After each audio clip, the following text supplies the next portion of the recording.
Tan 2012 ny mahatany tandalana any Madagasikara raha ny fanapahan-kevitra navoaka ny fitsarana avo momba ny lalam-panorenana tamin'ny asabotsy lasa teo.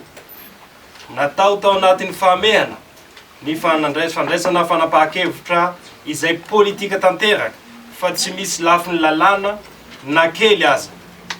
Hita miharihary fa voabaiko ny fitondrana panatanteraka araka izay mahamety ny tombotsoany fotsiny hany ny HCC ka izay tokony nataony hiarovana ny lalam-panorenana indray no nanitsakitsaka azy tamin'ny fanirahany ny mpifanandrina hanao pacte de responsabilité andraikitra tsy tokony ho sahaniny mihitsy.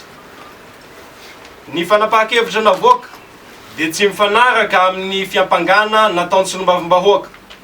Tsy manaja ny lalam-panorenana akory fa vao maika aza mamporisika sy manome alalana feno ny filohan'ny repoblika hanitsakitsaka sy handika izany lalàna fototra izany.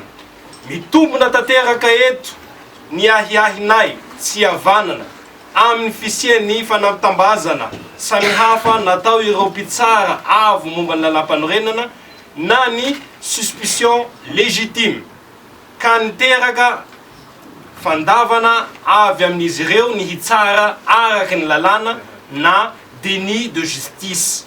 Noho izany dia raisinay solombavambahoaka ny fahefana nomeny ny lalam-panorenana anay hiampanga ny filohan'ny HCC noho ny fisian'ny fahadisoana teo am-panatanterahana ny asany izay araky ny andininy fahatelo amin'ny telopolo amby zato ny lalam-panorenana mba tsy hisiany tsy maty manota eto amin'ny tany sy ny fanjakana. Tafiditra ao anatin'izany indrindra no nahatonga anay hanangana ny vomiera hanao fanadihadina na commission d'enquête parlementaire mikasika ilay vola 80 miliara izay mbola tsy mazava hatramin'izao ny manome baiko namoahana azy sy ny nampiasana ny vola.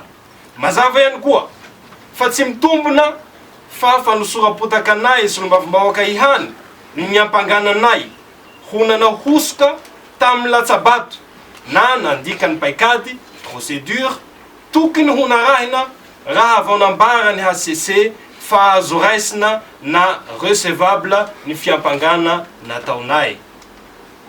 Manginy fotsiny mibaribary loatra ny tsy fisian'ny mangarahara mandritry ny famoahana ny didim-pitsarana zay mbola porofony didy jadona iaina ny firenena ankehitriny. Tsy mba natao ampahibe maso fa ankiafinafina ary tsy navoaka tamin'ny haino manjery mpanjakana mivantana ny fitaom-pitsarana kanefa dia zava-dehibe iankina ny fiainam-pirenena mihitsy noho ny dinihina sy nandraisana fanapahan-kevitra.